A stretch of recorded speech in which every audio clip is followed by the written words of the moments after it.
Hi, welcome to Lash Class. BA first semester English language skills for ലിറ്ററേച്ചേഴ്സിലെ film review Kumbalangi nights എന്ന ചാപ്റ്ററാണ് നമ്മൾ നോക്കുന്നത്.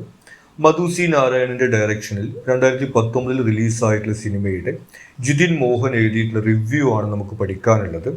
നമ്മളിവിടെ ആ റിവ്യൂവിൻ്റെ സമ്മറിയും എക്സ്പ്ലനേഷനുമാണ് പ്രൊവൈഡ് ചെയ്യുന്നത്. ഈ ചാപ്റ്ററിലെ ക്വസ്റ്റ്യൻ ആൻസേഴ്സിൻ്റെ വീഡിയോ സെപ്പറേറ്റ് ആയിട്ട് നമ്മൾ ചെയ്യുന്നുണ്ട്. അത് പ്ലേലിസ്റ്റിൽ അവൈലബിൾ ആയിരിക്കും. ഇവിടെ നമുക്ക് ഈ റിവ്യൂവിൻ്റെ സമ്മറി നോക്കാം.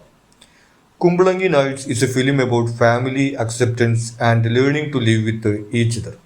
ഇപ്പോൾ റിവ്യൂവിനകത്ത് പറയുന്നത് കുമ്പളങ്ങി നൈറ്റ്സിനകത്ത് ഫാമിലി വാല്യൂസ്, അതുപോലെ തന്നെ ഒരു ഫാമിലിയിലുള്ള ആളുകൾ പരസ്പരം മനസ്സിലാക്കിക്കൊണ്ടും ഉൾക്കൊണ്ടുകൊണ്ടും ജീവിക്കേണ്ടതിൻ്റെ പ്രാധാന്യം എന്നിവയെക്കുറിച്ച് പറയുന്ന ഒരു സിനിമ എന്ന രീതിയിലാണ്. The film also challenges the usual idea of heroism linked to patriarchy. ഇതുകൂടാതെ പാട്രിയാർക്കിയായിട്ട് അല്ലെങ്കിൽ പുരുഷ മേധാവിത്വവുമായി ബന്ധപ്പെട്ടുകൊണ്ട് സിനിമകളിലുള്ള ഹീറോയിസം സങ്കല്പത്തെ ഈ ഒരു സിനിമ ചലഞ്ച് ചെയ്തതായിട്ട് നമുക്ക് കാണാവുന്നതാണ്.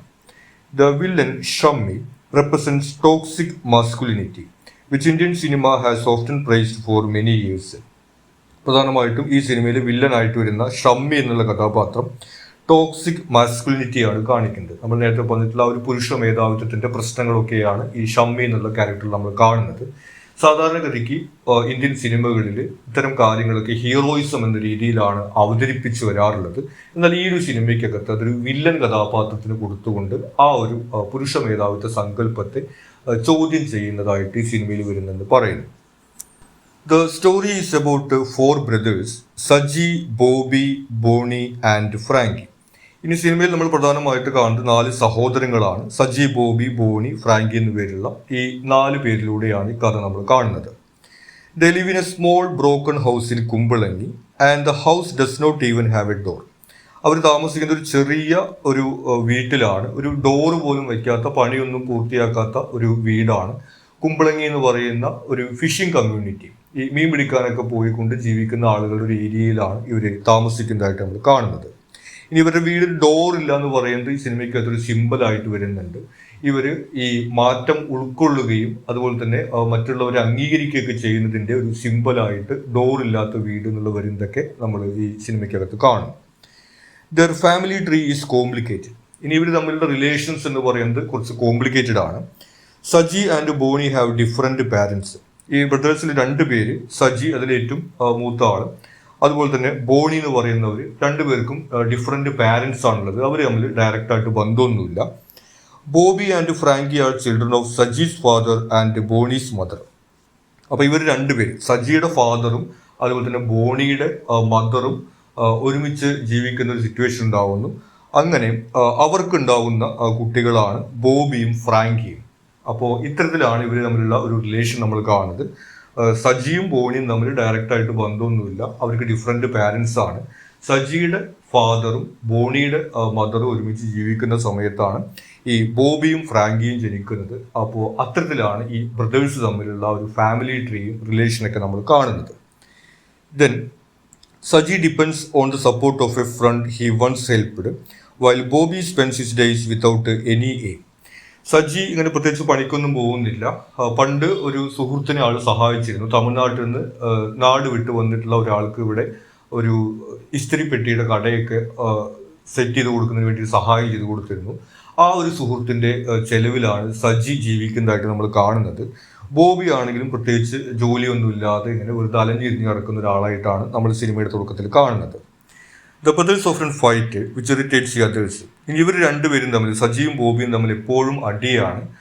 ഈ ഒരു കാര്യം മറ്റ് 2 പേരെയും, ഫ്രാങ്കിയെയും ബോണിയെയും ഇങ്ങനെ ഇറിറ്റേറ്റ് ചെയ്യുന്നുണ്ട്. അവർക്ക് വീട്ടിൽ നിൽക്കാൻ തന്നെ താല്പര്യമില്ല എന്ന രീതിയിലൊക്കെയാണ് ആ ഒരു വീടിനകത്തുള്ള ഫാമിലി ഡൈനാമിക്സ് നമ്മൾ കാണുന്നത്.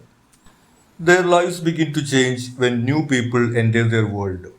ഇനി ഇവരുടെ ജീവിതത്തിൽ ഒരു മാറ്റം വരുന്നത് പുതിയ കഥാപാത്രങ്ങൾ ഇവരുടെ ജീവിതത്തിലേക്ക് കടന്നു വരുന്ന സമയത്താണ്. Bobby's girlfriend Baby Moll, her brother-in-law Shammi, and an American woman who becomes Bonnie's partner all play an important role. അതിൽ പ്രധാനമായിട്ടും ബോബിയുടെ ഗേൾഫ്രണ്ട് ബേബി മോളുടെ ചേച്ചിയുടെ ഭർത്താവായിട്ടുള്ള ഷമ്മി, നമ്മൾ നേരത്തെ പറഞ്ഞതിൽ വില്ലനായിട്ട് വരുന്ന ആളാണ്. അതുപോലെ തന്നെ അവിടെ ടൂറിസ്റ്റ് ആയിട്ട് വരുന്ന ഒരു അമേരിക്കൻ സ്ത്രീ ബോണിയുടെ പാർട്ട്ണറായിട്ട് വരുന്നു. അതുകൂടാതെ തന്നെ സജിയുടെ ഒരു ഫ്രണ്ട് തമിഴ്നാട്ടിൽ നിന്ന് വന്ന ആളുണ്ടെന്ന് പറഞ്ഞു. അയാൾ മരിച്ചു പോകുന്ന സമയത്ത് അയാളുടെ വൈഫ് തുടങ്ങിയിട്ടുള്ള ആളുകളൊക്കെയാണ് ഇവരുടെ ഒരു സർക്കിളിനകത്തേക്ക് വരുന്നതായിട്ട് നമ്മൾ കാണുന്നത്. Through these relationships the brothers slowly learn to grow, understand each other and heal. അങ്ങനെ ഇവർ തമ്മിലുള്ള ഈ ഒരു ഇന്ററാക്ഷനിലൂടെയൊക്കെ ഇങ്ങനെ പരസ്പരം കലഹിച്ച് നടന്നിരുന്ന ഈ ബ്രദേഴ്സ് പരസ്പരം മനസ്സിലാക്കാനും ഉൾക്കൊള്ളാനും ഒക്കെ തുടങ്ങുന്നതായിട്ട് നമ്മൾ കാണുന്നു. The review also discusses mother figures in the film. ഇതുകൂടാതെ ഈ സിനിമയ്ക്കകത്തുള്ള മദർ ക്യാരക്ടേഴ്സിനെ കുറിച്ചിട്ടും റിവ്യൂ പരാമർശിക്കുന്നുണ്ട്. There are 3 different mothers. പ്രധാനമായിട്ടും 3 മദേഴ്സിലാണ് ഈ റിവ്യൂ ഫോക്കസ് ചെയ്യുന്നത്. Saji's mother does not appear on screen. അതിൽ സജിയുടെ അമ്മ സ്ക്രീനിൽ വരുന്നില്ല. അവരെ കുറിച്ചിട്ട് കാര്യമായിട്ടുള്ള ഡീറ്റെയിൽസ് ഒന്നും നമുക്ക് ലഭിക്കുന്നില്ല. The second mother is unusual and mysterious. ഇനി സജിയുടെ രണ്ടാനമ്മയും മറ്റുള്ളവരുടെ അമ്മയും ആയിട്ട് വരുന്ന കഥാപാത്രം മിസ്റ്റീരിയസ് ആയിട്ടുള്ള അൺയൂഷ്വൽ ആയിട്ടൊരു ക്യാരക്ടറായിട്ടാണ് കാണുന്നത്. She left a family to follow a spiritual path and her absence affects the brothers deeply. അവർ ഈ വീട്ടിലെ പ്രശ്നങ്ങളും മറ്റുമൊക്കെ കാരണം കൊണ്ട് വീട് വിട്ട് പോയിട്ട് ഒരു സ്പിരിച്വൽ പാത്ത്, ധ്യാനം കൂടാനും മറ്റു കാര്യങ്ങളൊക്കെ ആയിട്ട് പോയിട്ട് അതിൻ്റെ ധ്യാന കേന്ദ്രത്തിൽ പോയി താമസിക്കുന്ന ഒരാളായിട്ടാണ് സജിയുടെ രണ്ടാനമ്മ, അതുപോലെ തന്നെ മറ്റ് 3 ബ്രദേഴ്സിൻ്റെ അമ്മയായിട്ടുള്ള ഈ ക്യാരക്ടറിനെ നമ്മൾ കാണുന്നത്. അപ്പോൾ അവർ വീട്ടിലില്ലാത്തതിൻ്റെ ഒരു വിഷമമൊക്കെ ഇവരിൽ വരുന്നതൊക്കെ നമ്മൾ കാണുന്നുണ്ട്. Then Babymol's mother has a small role but she stands for the film central message of kindness and acceptance. ഇനി ബേബി മോളുടെ അമ്മയ്ക്ക് ചെറിയൊരു റോളാണ് സിനിമയ്ക്കകത്ത് വരുന്നുള്ളൂ. പക്ഷെ എങ്കിൽ തന്നെയും ഈ സിനിമയുടെ തീമുകൾ എല്ലാം തന്നെ ആ ഒരു ക്യാരക്ടറോട് എക്സ്പ്രസ് ചെയ്യാൻ വേണ്ടി സാധിക്കുന്നുണ്ട്. പരസ്പരം മനസ്സിലാക്കേണ്ടതിൻ്റെയും ഉൾക്കൊള്ളേണ്ടതിൻ്റെയും പ്രാധാന്യമൊക്കെ പലപ്പോഴും അവർ ചെയ്യുകയും ചെയ്യാതിരിക്കുകയും ചെയ്ത കാര്യങ്ങളിലൂടെ ഈ സിനിമയ്ക്കകത്ത് അവതരിപ്പിക്കുന്നുണ്ട്. A major focus of the review is Shammi, played by Fahadh Faasil. ഇതുകൂടാതെ ഫഹദ് ഫാസിൽ അവതരിപ്പിച്ചിട്ടുള്ള ഷമ്മി എന്ന വില്ലൻ കഥാപാത്രത്തെ കുറിച്ച് ഈ റിവ്യൂവിനകത്ത് ഫോക്കസ് ചെയ്തുകൊണ്ട് പരാമർശിക്കുന്നുണ്ട്. Shammi looks polite and well behaved but his behaviour slowly become strange, strict and controlling. തുടക്കത്തിൽ വളരെ മാന്യനായിട്ടുള്ള ഒരു കഥാപാത്രം എന്ന രീതിയിലാണ് ഷമ്മി അവതരിപ്പിക്കുന്നത്. പക്ഷെ പതുക്കെ പതുക്കെ അയാളുടെ പെരുമാറ്റം വളരെ വിചിത്രമാണ്. അതുപോലെ തന്നെ ഭയങ്കര സ്ട്രിക്റ്റ് ആയിട്ട് ഒരാളാണ്. ആളുടെ വീട്ടിലുള്ള ആളുകളൊക്കെ കൺട്രോൾ ചെയ്തുകൊണ്ട് നിർത്തുന്ന ഒരാളാണെന്ന രീതിയിലൊക്കെ അയാളുടെ ക്യാരക്ടർ ഡെവലപ്പ് ചെയ്തു വരുന്നത് നമ്മൾ കാണുന്നു. His true nature is revealed step by step. അങ്ങനെ ഓരോ ഘട്ടത്തിലൂടെയാണ് അയാളുടെ ഒരു ട്രൂ നേച്ചർ നമുക്ക് മനസ്സിലാക്കാൻ വേണ്ടി സാധിക്കുന്നത്. പ്രത്യേകിച്ചും ഈ ബേബി മോളും ബോബിയും തമ്മിലുള്ള റിലേഷൻഷിപ്പിനെ ഇയാൾ എതിർക്കുന്നുണ്ട്. ആദ്യമൊക്കെ ഇയാൾ മാന്യമായിട്ടാണ് സംസാരിക്കുന്നുണ്ടെങ്കിലും അവസാന ഘട്ടത്തിൽ ബേബി മോൾ അതിൽ ഉറച്ചു നിൽക്കുന്ന സമയത്ത് അയാൾ വയലന്റ് ആവുകയും വീട്ടിലുള്ളവരെയൊക്കെ കൊന്നു കളഞ്ഞിട്ട് വീടിന് തീയിടുമെന്ന രീതിയിൽ വരെയൊക്കെ അയാൾ പ്രവർത്തിക്കുമെന്നുള്ള അത്രയും വയലന്റ് ആയിട്ടുള്ള ഒരു മനുഷ്യനാണ് അയാളുടെ ഉള്ളിലുള്ള കാര്യമൊക്കെ നമുക്ക് അവസാന ഘട്ടത്തിലാണ് മനസ്സിലാക്കാൻ സാധിക്കുന്നത്. To this character the film questions old ideas about what a strong man is suppose to B.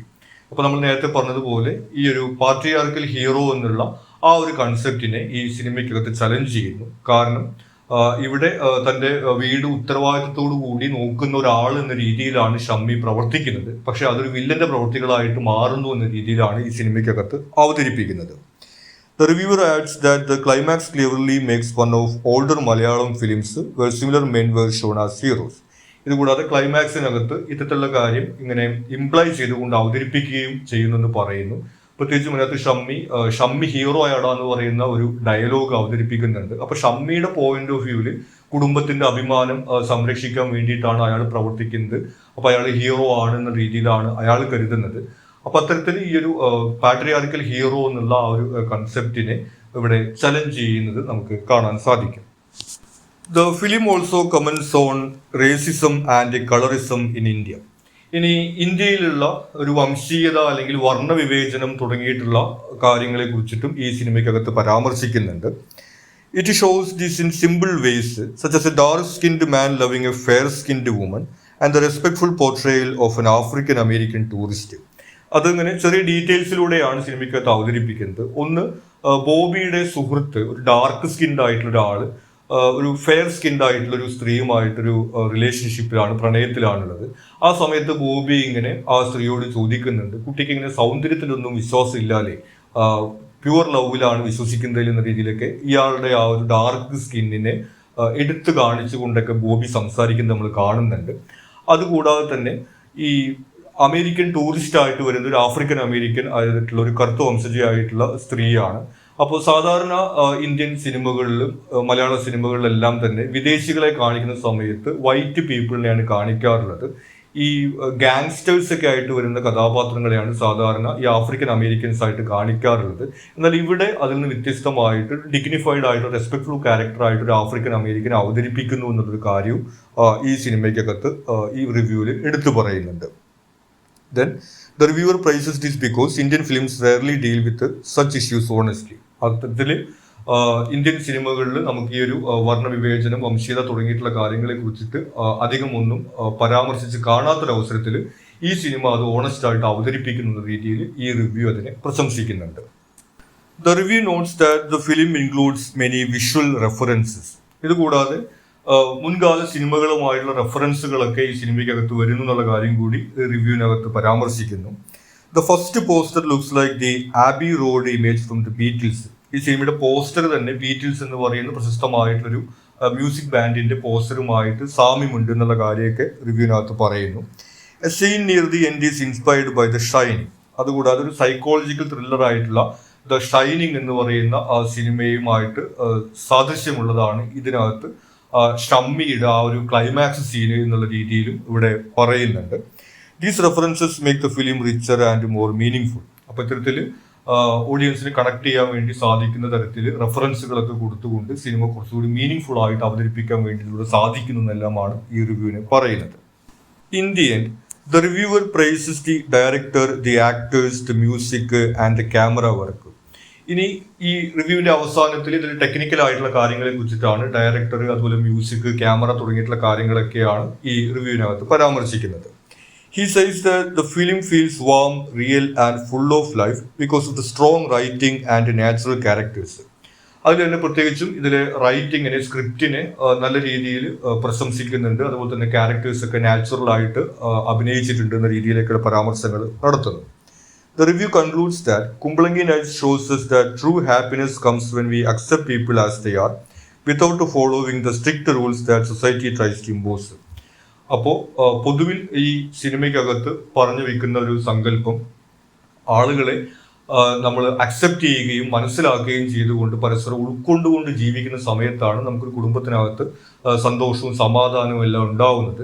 അതല്ലാതെ ഈ സമൂഹം പറയുന്ന രീതികൾക്കനുസരിച്ച് ജീവിക്കാൻ ശ്രമിക്കുന്ന സമയത്ത് അതൊന്നും സാധ്യമാകില്ല എന്നുള്ള ആ ഒരു മെസ്സേജാണ് സിനിമയ്ക്കകത്ത് വരുന്നതെന്ന് ഈ റിവ്യൂവിൽ പറയുന്നു. സോ ബേസിക്കലി നമ്മൾ ഇതിനകത്ത് കാണുന്നത് ഈ ഒരു ഫാമിലി ഡൈനാമിക്കാണ്. പരസ്പരം ഉൾക്കൊണ്ടുകൊണ്ടും മനസ്സിലാക്കിക്കൊണ്ടും ജീവിക്കുന്ന ആ ഒരു ടീം എടുത്ത് അവതരിപ്പിക്കുന്നു. അതുകൂടാതെ തന്നെ ടോക്സിക് മാസ്കുലിനിറ്റി എന്ന് പറയുന്ന ആ ഒരു ഹീറോയിസ്റ്റ് സങ്കല്പത്തിനെ ഈ ഒരു സിനിമയ്ക്കകത്ത് ചലഞ്ച് ചെയ്യുന്നു ഷമ്മി എന്നൊരു വില്ലൻ കഥാപാത്രത്തിലൂടെ എന്നുള്ള കാര്യവുമാണ് ഇവിടെ ഹൈലൈറ്റ് ചെയ്ത് കാണിക്കുന്നത്. സോ ഇത്രയാണ് നമുക്ക് ഈ ഒരു ചാപ്റ്ററുമായി ബന്ധപ്പെട്ട് ഇമ്പോർട്ടൻ്റ് ആയിട്ട് വരുന്നത്. നേരത്തെ സൂചിപ്പിച്ചതുപോലെ ഇതിൽ ക്വസ്റ്റ്യൻ ആൻസേഴ്സിൻ്റെ വീഡിയോ നമ്മൾ സെപ്പറേറ്റ് വീഡിയോ ആയിട്ട് ചെയ്യുന്നുണ്ട്. അത് പ്ലേലിസ്റ്റിൽ അവൈലബിൾ ആയിരിക്കും. നിങ്ങൾക്ക് മറ്റെന്തെങ്കിലും സംശയങ്ങളോ സജഷൻസോ ഉണ്ടെങ്കിൽ കമൻറ്റ് ചെയ്യുക. കൂടാതെ ചാനൽ നിങ്ങളൊരു സബ്സ്ക്രൈബ് ചെയ്തില്ലെങ്കിൽ സബ്സ്ക്രൈബ് ചെയ്യുക. Thank you.